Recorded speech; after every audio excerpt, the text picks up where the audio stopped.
La réponse, elle est claire. Il a plutôt intérêt à payer un impôt plutôt que deux. Donc, l'argent de la société, il est taxé dans un premier temps à l'IS, donc à 15% ou 25%, ça apparaît progressif.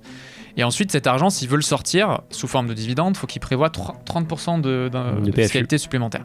Donc, en investissant au travers de la société, il va éviter ces 30% d'impôts et pouvoir faire jouer les intérêts composés sur une assiette plus grande que s'il payait un deuxième impôt. Bonjour à tous, bienvenue dans une nouvelle analyse de patrimoine. Aujourd'hui, on va analyser avec Camille, mon ami banquier, le patrimoine d'un couple d'ingénieurs qui se pose plein de questions. C'est parti. Du coup, couple d'ingénieurs millionnaires. À chaque fois qu'il y a un millionnaire, je t'invite pour qu'on puisse parler de ça. C'est quand même... C'est par rapport à ton client type, 1,2 million d'euros de patrimoine brut. Ce sera un client du Wealth Office ? Ça peut être un client, effectivement. Oui. Ça pourrait être un client. Ça pourrait être un client, oui. Mais j'imagine que le client habituel, il est peut-être un peu au-deçà de 1,2 million. Pas nécessairement, ça dépend. J'ai des clients qui sont même pas propriétaires d'immobilier. Donc finalement, ils vont avoir un grand besoin de conseils sur la partie financière parce qu'on va arriver à des montants importants. Là, on voit qu'il y a plutôt une grosse partie en immobilier. Énorme partie. Ouais, ça dépend des clients. 1 million d'euros d'immobilier, probablement la résidence principale. Et ensuite, le reste, c'est du financier. On va voir de quoi ça se constitue. Alors, profil, couple marié avec 2 enfants. Nous sommes tous les deux ingénieurs en informatique. J'ai 33 ans. J'ai quitté un poste en CDI dans une banque d'investissement. Package brut 67 000 plus 15 cas de variables pour passer en indépendant. SASU à l'IS. Alors là, vraiment, les acronymes en France, on adore. SASU à l'IS, qu'est-ce que ça veut dire ? Alors la SASU, déjà c'est une société, c'est une société par action simplifiée, et le U ça veut dire unipersonnel, c'est-à-dire que là l'utilisateur il est seul, il n'a pas d'actionnaire à son capital, il évolue seul, et c'est une société en fait qui permet d'encaisser des prestations généralement d'ordre commercial, et ensuite à sa guise il peut décider de se verser un salaire, des dividendes, réinvestir, donc voilà c'est une société comme une autre. Qui permet de facturer. Et là, c'est important ce que tu as dit, c'est à sa guise, c'est lui qui décide. Donc, oui. il a en main cette molette qui lui permet d'ajuster. Donc, ça fait 1 an qu'il a lancé ça, avec un CA estimé à 165 000 euros pour ma première année. Donc, déjà, bravo pour ça. Première année, 165 000 euros, c'est pas mal. J'imagine qu'il n'a pas non plus des tonnes de charges, ce monsieur. Donc là, il a fait quand même un gros jump entre son job de CDI et son job d'indep, son parcours d'entrepreneuriat. Ma femme, 32 ans, est en CDI avec un package brut de 74 000 plus 10 000 euros, donc aussi très beau salaire. A priori, on est sur un couple bien loti. Objectif, prendre notre retraite à 50 ans, vers 2040, transmettre notre patrimoine immobilier à nos 2 enfants. Okay. J'imagine que c'est optimiser la transmission du patrimoine immobilier plus que de le transmettre, parce qu'a priori, ça va se transmettre de façon assez naturelle. Mais il y a peut-être des optimisations à faire. Stratégie, nous avons 3 biens immobiliers, RP, achat depuis 2021, remboursement en crédit en cours.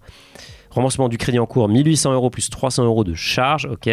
Pinel déjà livré et loué depuis octobre 2023 avec un cash flow quasi neutre. Comme quoi ça existe. Dans d'autres vidéos, on a dit que le Pinel, généralement, c'était plutôt à l'avantage du vendeur. Là, ils s'en sortent plutôt bien. Tant mieux pour eux. LMNP, je rappelle, lourd meublé non professionnel. Bien acheté en VFA, c'est vente en état futur d'achèvement. Voilà, donc concrètement, ça veut dire que ils ont acheté, mais ils ne sont pas encore livrés. Enfin, le bien n'existe pas. Ils ont acheté sur plan. Sur plan, ouais. Ok. Donc, c'est les fameux, des fois, vous voyez des chantiers avec un petit box commercial pour voir le programme. Voilà, ils sont allés dans un box comme ça, ils ont acheté. Qui n'est pas encore livré en attendant, je paye des intérêts intercalaires. Ok. Donc, il y a un différé. L'amortissement du crédit n'a pas encore commencé. Je souhaite me construire une trésorerie avant de commencer le remboursement. Bon, ça, c'est assez classique, finalement. C'est vrai que c'est une bonne stratégie. Chacun d'entre nous a son propre PEA. PEA-PME pour le crowdfunding, PER, plan épargne retraite, assurance vie, plan épargne entreprise. Okay. Beaucoup d'acronymes encore une fois. De mon côté, j'investis régulièrement sur 3 supports. PEA, des ETF, 500 euros par mois. Bon, ça, évidemment, ça nous fait plaisir. Assurance vie, 200 euros par mois. PER, 8 000 euros par an. Ça fait beaucoup. Ma femme investit régulièrement sur 4 supports en DCA. PEA ETF, 1 500 euros par mois. Donc en fait, madame investit beaucoup plus que monsieur. Elle est plus engagée sur les marchés. Assurance vie, 200 euros aussi. PER, 5 000 euros. Livret A, 500 euros, peut-être pour commencer à se constituer un matelas de sécurité. Nous faisions ponctuellement des placements en crowdfunding via PEA-PME sur Bourso Community. Oui, d'ailleurs, ils ont fait un partenariat tous les deux. Mais nous avons arrêté en attendant de voir plus clair sur la situation du marché immobilier. Plutôt raisonnable, je dirais, vu le contexte actuel. Oui, je pense. Notamment s'ils ont déjà investi, c'est bien de prendre du recul et de voir déjà comment les premières opérations vont se dérouler. Parce que généralement, en fait, pendant les premiers mois, voire la première année, il ne se passe rien. C'est à la fin qu'on connaît la performance, puisque c'est des opérations d'achat-revente, contrairement à l'immobilier locatif où on a la performance qui tombe tous les mois. Donc là, effectivement, avant de remettre une pièce dans la machine, c'est bien de voir si les premières opérations sortent en bénéfice et s'il n'y a pas de casse. Effectivement, et il y a de la casse en ce moment sur pas mal de projets, donc ça c'est plutôt une bonne décision. Alors, question, nos objectifs sont-ils réalistes? On va regarder. Étant passé en indépendant, je demande s'il vaut mieux investir en passant par ma SASU ou plutôt en nom propre. Je pose la question car je me demande si ça vaut le coup de payer les impôts sur la société et l'impôt sur le revenu avant de pouvoir investir mon argent. Bah oui, il a tout compris, je pense, double imposition. Plus globalement, quels sont tes conseils pour investir quand on est indépendant? On va revenir à tes questions. 1,2 million, ça on l'a vu, écrasé vraiment par l'immobilier, ce patrimoine. Si on regarde ce que ça donne dans le détail, on va regarder les biens immobiliers. Il nous a dit qu'il était en cash flow quasi neutre sur son appartement. Donc on voit résidence principale ici, bien locatif. On peut aller dessus, magnifique. Donc est-ce qu'on a le cash flow? Alors je pense pas que ce soit celui-là. Je pense que ça c'est l'autre qui n'a pas encore été. Le remboursement n'a pas encore commencé. Je pense que c'est peut-être plutôt celui-là. Bon, en tout cas sur les deux, il est en cash flow positif, 700 et 1000 euros. Un peu surpris, mais bon, pourquoi pas. En tout cas, ce qui est sûr, c'est qu'il est en moins-value sur les deux opérations. Là, j'ai envie de dire, c'est normal. Hein. S'il vient d'acheter, c'est normal qu'il soit en moins-value. Regardons ce qu'il y a dans les actions et les fonds.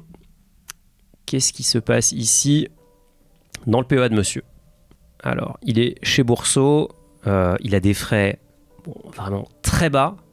Là, franchement, c'est 18 sur 20 sur la copie, c'est tout bon. Je rappelle qu'il n'y a pas que ces frais-là. Donc, si tout est vert sur votre Finari, je vois souvent des gens qui sont en train de s'auto-congratuler en se disant « je suis à 0,25%. » N'oubliez pas qu'il y a peut-être des frais dans votre contrat, il y a peut-être d'autres frais, peut-être des frais sur versement. Enfin, je pense qu'il y a... Le monde de l'assurance a inventé autant de frais que possible pour trouver des moyens de vous prélever de l'argent. En tout cas, ici, c'est 100% ETF. Ce qui est intéressant là, c'est que je vois un ETF S&P 500 chez Amundi, j'en vois un autre chez BNP. Quel intérêt d'avoir plusieurs ETF d'émetteurs différents qui ont le même indice de référence? Alors là, notamment par rapport au montant de l'utilisateur, ça n'a pas grand intérêt. C'est 6000 et 1500. Ouais, c'est plus pour diversifier les émetteurs et les contreparties. Donc là-dessus, il n'y a pas trop d'intérêt. Par contre, moi, ce qui me surprend, c'est que je vois qu'il y a beaucoup d'overlap. Donc c'est de la superposition d'indices. Le S&P 500 est compris dans le MSCI World, le MSCI Europe est compris dans le MSCI World, le CAC 40 est compris dans le MSCI Europe qui lui-même est compris dans le MSCI World. Donc il y a, c'est un jeu de bonneto. Il y a un peu de l'éparpillement je pense que ce PEA gagnerait à être simplifié. Soit avec une stratégie 100% MSCI World et une ligne d'emerging market. On voit qu'il a aussi une ligne emerging market. Soit avec 3 à 4 ETF maximum de différents indices s'il veut avoir une granularité un peu plus personnalisée et alignée avec ses convictions. Donc là, il y a pas mal effectivement de simplification à mener dans le portefeuille. Et d'ailleurs, on regarde comment est orienté le MSCI World. D'ailleurs, c'est incroyable. 69,91% sur les États-Unis. Toi, avec tous les fonds que tu as dans ton patrimoine, tu es à 68%. Alors, tu as plus de France parce que tu as mis le CAC 40. Tu as aussi de la Chine parce qu'il y a du emerging markets qu'il n'y a pas dans le MSCI World. Il y a le MSCI All Countries qui peut, lui, inclure tout ça. Mais c'est vrai que là, tout ça, ça a engendré des frais de transaction d'ailleurs. Donc, c'est pas neutre, même si c'est pas énorme. Mais bon, quitte à faire un trade, autant c'est juste que le nombre de lignes, ça va pas être plus efficient d'avoir autant de lignes. Et puis sa performance va pas refléter nécessairement celle du marché. Exactement. Donc c'est un peu dommage de se compliquer la vie, quoi. Voilà. Le plan épargne retraite, je pense que c'est intéressant. Qu'est-ce qu'il y a dans le plan épargne retraite? Valmy, gestion diversifiée. Alors ça m'a l'air d'être du fonds actif. Voilà, là on voit Valmy, gestion diversifiée, Valmy Action Europe. Tout ça, c'est des fonds actifs. D'ailleurs, on voit ici, on suggère des alternatives. Notamment ici, a priori, c'est un fonds qui réplique un indice small cap. Et donc, on te dit ici que chez SPDR, il y a un fonds qui prend 0,30%. Et donc, 0,30%, ça fait quand même beaucoup moins que 2% par an. Et donc, il y a une économie, il y a un manque à gagner ici qui est quand même assez conséquent. Juste sur les fonds, il y a 59 000 euros de manque à gagner par rapport à des ETF. Peut-être un arbitrage à faire ici. Je ne sais pas si elle est en gestion... Après, le problème, c'est que sur cette ce PER, je vois qu'il y a le logo d'une Société banque. Générale. Je doute qu'il y ait les ETF à l'intérieur.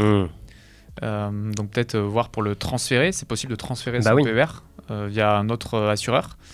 Donc faut qu'il initie directement la demande de transfert auprès de l'assureur repreneur. Donc soit qu'il se dirige vers un conseiller en gestion de patrimoine ou alors un courtier en ligne, s'il préfère gérer lui-même. Et il pourra aller vers un PER qui a une gamme de support plus large et qui propose notamment des ETF. Parce que là, il y a fort à parier qu'aucun des fonds qu'il détient ne batte son indice de référence. Ouais, alors voilà, à chaque fois on fait l'exercice, le fameux PER Acacia. Alors j'adore les noms, franchement. C'est qui les gens qui inventent les noms dans les banques? Appelez-moi. Il y a quoi? Il y a Cachemire, Acacia, c'est génial. Ça fait un peu qualité. On a envie d'y aller, quoi. On a envie d'avoir un PER Acacia dans sa gamme, mais bon. Alors, est-ce qu'on va trouver la gamme? Tiens, d'ailleurs, est-ce qu'on regarde les tarifs? Pour rigoler un petit peu. Allez, ça commence par 1% de frais sur les versements, pour vraiment mettre tout le monde à l'aise. Est-ce qu'il y a des frais de gestion du contrat? Ouais, ils sont à 0,07 mensuel.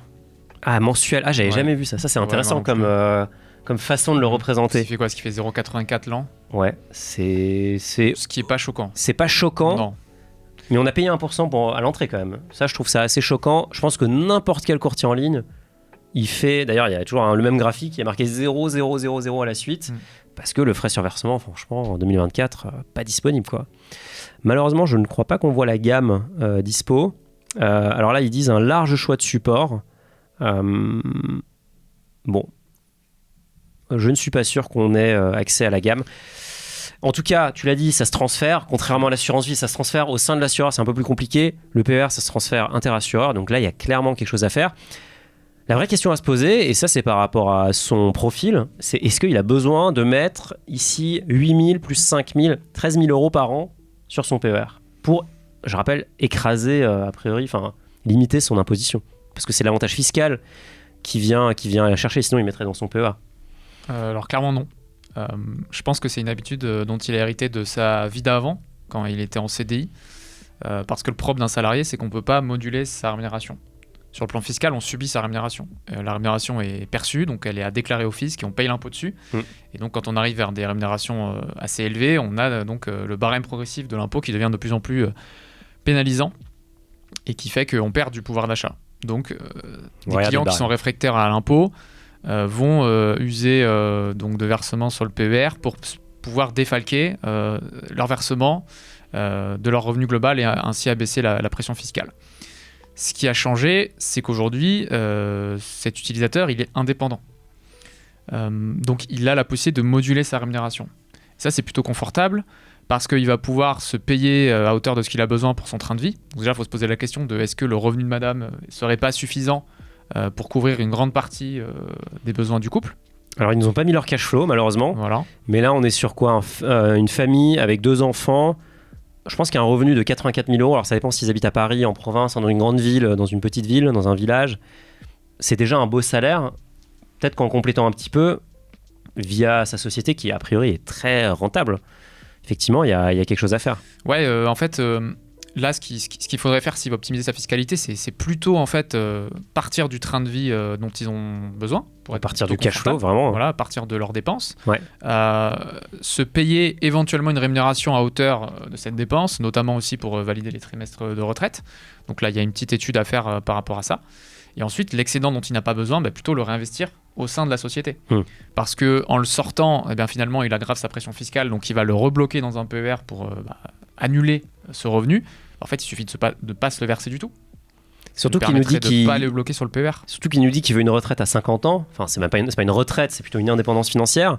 Le PER, lui, il sera pas disponible à ce moment-là. Il sera disponible à l'ouverture des droits à la retraite. Voilà. Donc, a fortiori, s'ils veulent pas perdre trop de trimestres, il va devoir continuer à générer un revenu pour au moins valider ses trimestres de retraite. Alors, l'avantage, c'est qu'il a la chance d'être indépendant, donc il pourra peut-être baisser l'activité et travailler peut-être, je sais pas, 20% de son temps pour ne serait-ce que valider ses trimestres de retraite.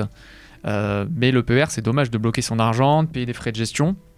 Surtout qu'on voit que l'argent n'est pas très bien investi.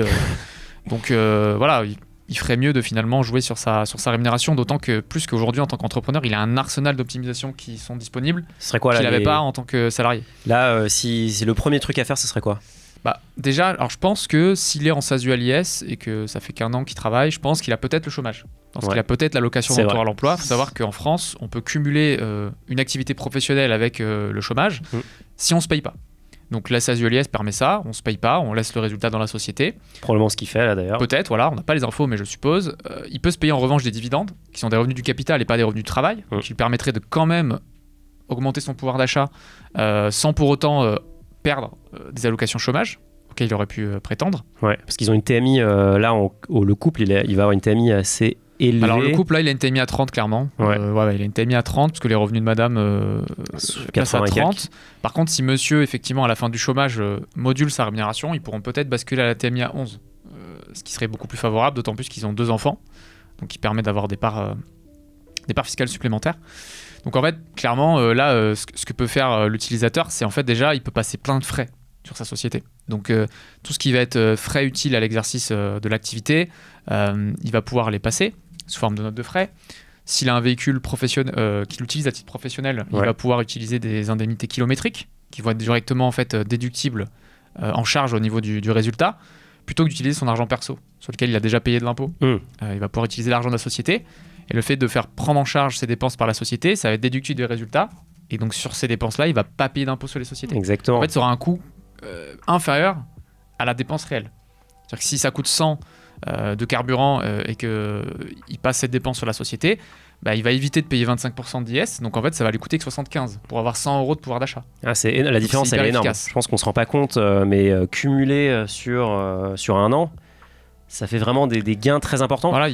Après, je rappelle quand même que c'est encadré, on peut pas demain. Non, mais il faut toute dépense. En fait, toute dépense doit être justifiée pour l'activité en fait. Pour l'intérêt de l'entreprise. Toute dépense est déductible à partir du moment où elle est faite dans l'intérêt de l'entreprise. Mais j'imagine qu'il a un certain nombre de dépenses, son téléphone, son internet. Il se déplace. Il peut éventuellement prévoir un loyer. Alors, c'est vrai. Ça sera taxé évidemment, mais ça sera déductible du résultat. Il ne sera pas constitutif d'une rémunération professionnelle, donc ça ne viendra pas baisser son chômage. Les repas, on le voit ici. Les repas, les déplacements. Il peut également prévoir des chèques emploi-service s'il a un employé de maison. Ça permet de le faire prendre en charge par la société. Et après, il y a tout un tas d'autres mécanismes d'optimisation, mais ça, il faudra voir peut-être plus tard, parce qu'il n'a pas assez de recul sur l'activité professionnelle. Il y a l'épargne salariale aussi qui est très efficace. Donc voilà, ça lui ouvre pas mal de possibilités. Et clairement, elles seront beaucoup plus efficaces que le PER. Et du coup, tu conseillerais quoi? C'est ouvrir un compte titre avec la société? Alors, très clairement, il nous a posé la question, est-ce qu'il a plutôt intérêt à investir via sa société ou à titre personnel? La réponse, elle est claire. Il a plutôt intérêt à payer un impôt plutôt que 2. Donc, l'argent de la société, il est taxé dans un premier temps à l'IS, donc à 15% ou 25%, c'est un barème progressif. Et ensuite, cet argent, s'il veut le sortir sous forme de dividende, il faut qu'il prévoie 30% de fiscalité supplémentaire. Donc, en investissant au travers de la société, il va éviter ces 30% d'impôts et pouvoir faire jouer les intérêts composés sur une assiette plus grande que s'il payait un deuxième impôt. Donc ça, c'est la condition, c'est qu'il n'ait pas besoin de cet argent pendant un certain nombre d'années. Donc, plutôt utiliser le salaire pour se rémunérer régulièrement tous les mois, valider ses trimestres de retraite, profiter des tranches basses du barème de l'imposition, et pour toute somme qu'il veut investir, finalement, le faire au travers de sa société. Si tant est que ça soit vraiment une société où il est tout seul. Bien sûr, S'il prévoit de faire entrer des actionnaires ou autre, alors là, non, il ne faut pas investir dans cette société, parce qu'on ne mélange pas le pro et le perso. Mais sinon, oui, il aura beaucoup plus intérêt à investir via la société. Donc, par exemple, via un compte titre, comme tu l'as évoqué, ou un contrat de capitalisation, des SCPI, ça dépend de ses objectifs. Contrat de capitalisation, c'est un peu la version... c'est assurance vie pour les pros. Alors, c'est ça. En fait, le compte titre, en fait, si la fiscalité des sociétés, elle est à l'opposé de celle des particuliers. Si on investit par exemple dans un compte titre via une société, quand bien même on ne va pas acter ses plus-values, on ne va pas racheter ses positions, on va être quand même fiscalisé chaque année sur des plus-values virtuelles. En fait, on va devoir déclarer chaque année si le portefeuille est en plus-value ou en moins-value. S'il est en plus-value, on va payer l'IS, quand même on n'a pas réalisé cette plus-value. Et s'il est en moins-value, par contre, on va avoir une perte qui va être déductible du résultat de la société. Donc il y a les contrats de capitalisation qui est l'équivalent d'une assurance vie pour une société. Alors, à la différence près qu'il n'y a pas de mécanisme de transmission privilégié, ça se clôture pas si on décède. Et ça va permettre finalement de se placer dans un cadre fiscal opaque. Mais aujourd'hui, je ne conseillerais pas le contrat de capitalisation. Ok. Pourquoi ? Parce que la fiscalité va dépendre de l'année d'ouverture. Parce que quand on ouvre un contrat de capitalisation, en fait, on va acter un taux qu'on appelle c'est indexé sur le taux moyen des entreprises. C'est assez technique. Chaque année, il y a ce taux qui est calculé. Aujourd'hui, il est assez élevé. Je crois qu'il n'est pas très loin des 4%. parce qu'on est en période de taux haut. Et en fait, chaque année, on va revaloriser son contrat de 5%. Et ensuite, on va appliquer ce taux sur les 105%. Et ça, ce montant, on va le déclarer. Ça existe qu'en France. On va le déclarer. Ce montant, on va le déclarer à l'impôt sur les sociétés. En fait, en gros, on va se retrouver dans une situation où on va payer un impôt au fil de l'eau, qu'on soit en perte ou en gain. Et le jour où on va racheter son contrat, là, on va être fiscalisé au réel, en fait. Sur le réel, ouais. Soit on va payer un supplément d'impôt, soit on va nous rembourser de l'impôt. Okay. Mais on a quand même une avance de trésor à faire. On a une avance de trésorerie, a fortiori, parce qu'aujourd'hui, ces taux sont positifs, alors qu'il y a quelques années, le taux était proche de 0. Donc c'était hyper intéressant parce qu'on pouvait capitaliser sans payer d'impôt. D'où son nom. Donc aujourd'hui, plutôt sur le compte titre, je pense. Et en plus, on évite les frais de gestion du contrat. Au passage. Donc, et c'est plus simple à gérer. Et on peut le faire seul, on n'a pas besoin d'un courtier. Et puis c'est large comme enveloppe, on peut quasiment tout mettre dedans en fait. En fait, une société peut faire les mêmes investissements qu'une personne physique. Elle peut faire un compte titre avec des ETF, des actions, des fonds. Elle peut faire de la SCPI. Elle peut acheter un bien immobilier aussi. Si je ne conseillerais pas dans son cas de mettre un bien immobilier dans sa société professionnelle. Et on peut faire aussi du private equity, des startups. Beaucoup de choses. Et aussi du compte à terme.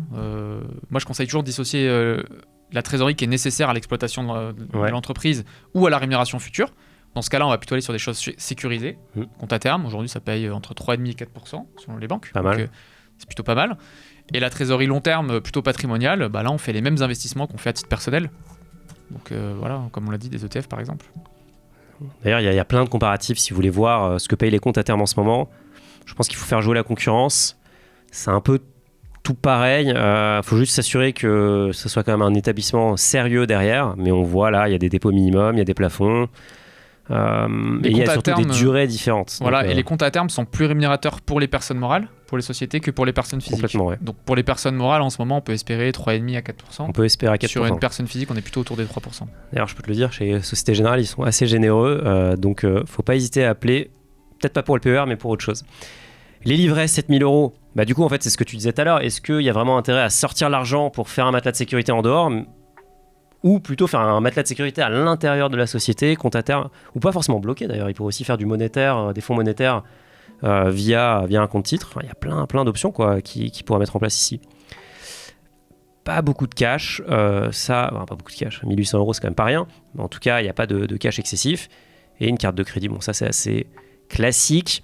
D'ailleurs, carte de crédit, c'est un peu un abus de langage, parce que c'est pas vraiment une carte de crédit, c'est plutôt une carte de débit différé. Nous, on l'appelait carte de crédit parce que tout le monde en parle comme ça. En réalité, c'est une carte de débit différé, c'est pas du tout le crédit à l'américaine où dès qu'on rembourse pas, c'est la catastrophe, on peut se retrouver le bec dans l'eau. Je pense que pour creuser, il faudrait qu'on regarde le cash flow de ce couple. Je rappelle que vous pouvez faire ce cash flow soit sur notre site, je vous mets le lien dans la description, soit il est généré automatiquement sur votre profil Finari.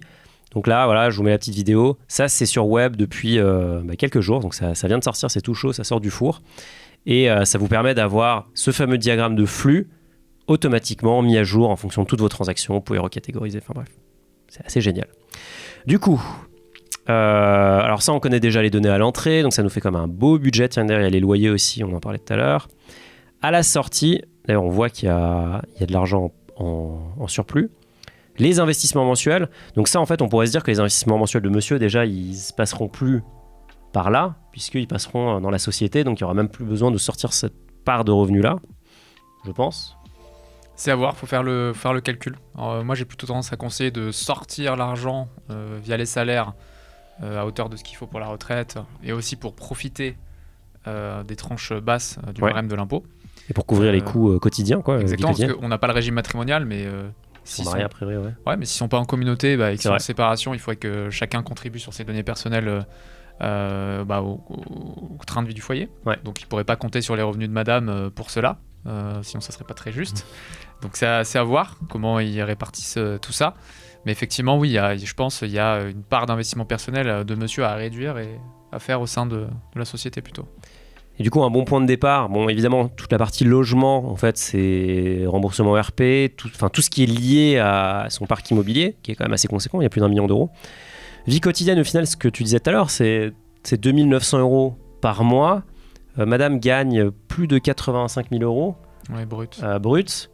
Bon, je pense peut-être en rajoutant un petit peu de la part de monsieur, on peut largement couvrir ça, continuer à garder le même train de vie, mais du coup enlever une pression fiscale qui sera quand même conséquente, arrêter de faire du PER, ça on l'a bien compris. Donc il y a vraiment une optimisation à faire. Et du coup, ça revient à votre question. Est-ce que nos objectifs sont réalistes ? Franchement, vu l'activité, vu comme c'est parti, vu les salaires de madame, ça semble quand même assez atteignable de lever le pied dans... là, on voit que c'est dans 17 ans, en l'occurrence. Peut-être initier encore des investissements immobiliers, soit via des SCPI ou du locatif en direct, parce que 17 ans, c'est une durée qui est plutôt confortable pour rembourser un emprunt, ce qui permettrait d'acter de nouveaux revenus passifs, si c'est de la SCPI, mais c'est un revenu immobilier en tout cas. Ouais. Ça peut être intéressant. Effectivement, vu que le train de vie n'est pas très élevé et que les revenus seront confortables, il y aura une grosse part du revenu qui pourrait être dédiée à l'investissement. Et donc, s'ils ont un horizon long terme et qu'ils prennent du risque, effectivement, s'ils font tourner le patrimoine à 6-7%, il y aura d'ici 17 ans un bel accroissement. Donc, je pense que c'est réalisable. C'est réalisable. Sur la transmission du patrimoine, il y a des choses à optimiser, le patrimoine immobilier. Alors oui, a fortiori parce qu'ici, ils ont fait les investissements à titre personnel. Ouais. Vu la valeur du patrimoine aujourd'hui et celle qu'elle sera demain, il y aura nécessairement des droits de succession qui seront à payer par les enfants. Donc là, en fait, il y a deux méthodes. Soit ils décident de garder le patrimoine à titre privé, donc ils vont devoir s'engager dans une stratégie de transmission par anticipation, donc par des donations, alors en pleine propriété ou en nue propriété. Donc, le principe de la nue propriété, c'est qu'on garde l'usufruit, ça permet de garder les loyers ou le droit d'occupation du bien, et la nue propriété, ça permet de donner un droit futur sur la pleine propriété à l'enfant, tout en profitant d'une décote en fait sur la valeur qui est transmise, et plus tôt on le fait, moins ça coûte cher. Et en plus on a des abattements de 100 000 € qui se reconstituent tous les 15 ans, donc plus tôt on le fait, mieux c'est. Donc il faut lancer le compteur tout de suite en fait. Voilà, le problème c'est que quand on donne, on se dépossède et aussi on perd le contrôle. C'est vrai. Donc ce qui pourrait être envisagé si c'est pas leur volonté, c'est peut-être dans un second temps, mais là on va les... Quoique ça pourrait matcher, donc ils pourraient refinancer leur immobilier dans quelques années, donc faire une vente à eux-mêmes, donc créer une SCI qui va racheter le patrimoine immobilier. Donc là, il faut réussir à lever la dette, etc. Bien sûr, ça se fait pas d'un tour de main, mais ça permettrait en fait d'encapsuler l'immobilier dans une société qui, une fois endettée, vaudrait en fait 0.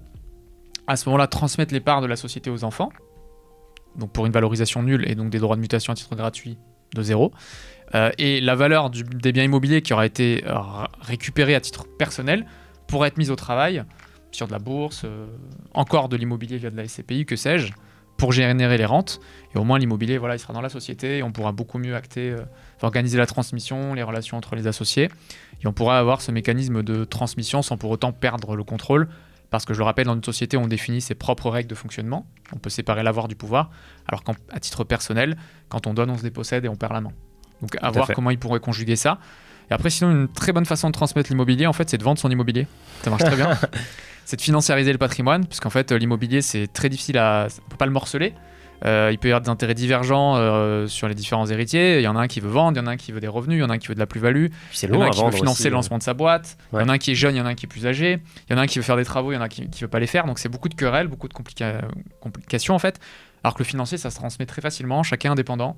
On peut faire de l'assurance vie pour optimiser fiscalement, on peut faire des donations de titres pour purger des plus-values, il y a plein de choses à faire. Le compte titre, c'est assez intéressant pour ça. C'est très intéressant pour ça. Donc ce que j'ai envie de dire, c'est que l'immobilier, c'est génial à crédit. Pour l'instant, ils ont tout fait à crédit. Bravo à eux. Mais dès lors qu'ils vont arriver... Taux d'ailleurs à 1,93, donc c'est pas mal quoi. C'est très bien. Donc dès lors qu'ils vont arriver dans une phase où l'emprunt sera consommé, qu'il n'y aura plus d'intérêt d'emprunt et que le levier bancaire va se réduire, soit on remet du levier via une société pour transmettre, soit on vend l'immobilier. Parce qu'en plus, tout ce qui va être Pinel et location meublée, les avantages fiscaux vont arriver à terme. Disparaître. Donc les rentes qu'ils projettent aujourd'hui seront bien moindres, nettes d'impôts, que celles qu'ils escomptent. Donc ça, faut pas l'oublier, alors que le financier, ce sera 30%, ce sera beaucoup moins cher. Donc moi, je dis pour l'instant, il faut avoir un dialogue, voir si on a envie de gérer de l'immobilier quand on sera à la retraite ou pas. Ouais. Et si c'est le cas, peut-être le refinancer. Et si c'est pas le cas, le vendre et plutôt investir en financier. Top, très clair. Qu'est-ce qu'on avait d'autre ? Étant passé en indépendant, ça on l'a vu, je pense. L'objectif, c'est pas de se verser des salaires énormes et ensuite d'aller faire un PER. C'est plutôt d'éviter toute cette casse salaire et de faire ça dans la société. Je pense que Camille a parlé des solutions. Est-ce qu'il y a d'autres recommandations en tant qu'indépendant que tu vois qui pourraient aider là ? Oui, alors il y en a beaucoup. Sortez vos carnets. La principale, en fait, c'est que ce que je conseillerais à cet utilisateur, si vraiment c'est une activité d'indépendant, qu'il est seul, qu'il n'y a pas d'association avec d'autres personnes, c'est plutôt d'aller sur un statut de URL. donc d'entreprise unipersonnelle à responsabilité limitée, c'est une SARL où on est seul, car en fait on a un statut de TNS, de travailleur non salarié, et les cotisations sociales pour un TNS sont de 45% contre 85% pour un président, donc de SASU, assigné salarié, et elles sont dégressives en fonction de la rémunération. Et en fait, le piège de la SASU ou de la SAS, en général, c'est qu'elle est plébiscitée pour les dividendes, qui sont donc taxés à 30%, sauf qu'en fait, un dividende, on se le verse après paiement de l'impôt sur les sociétés. Tout à fait. En fait, un dividende est frappé pour être versé, est frappé par un premier impôt. Donc, pour pouvoir se payer un dividende de 100, il faut que la société ait généré 100 après IS. D'accord ? Et ensuite, on se le verse et on paye une deuxième couche d'impôt. Alors que si on se verse un salaire ou une rémunération de TNS, en fait, on va déduire ce salaire du résultat, donc on va engendrer une économie d'IS pour la société, et ensuite, on va percevoir ce revenu et payer non pas 30%, mais le barème progressif. Les cotisations sociales sont payées par la société, alors qu'un dividende, on paye 17,2% à titre personnel, et ces cotisations sociales ne créent pas de droit à la retraite ni de couverture sociale. Donc il y a un calcul à faire à ce niveau-là. Encore une fois, c'est quoi son lifestyle, combien il veut se payer. On détermine le coût en salaire ou en rémunération TNS.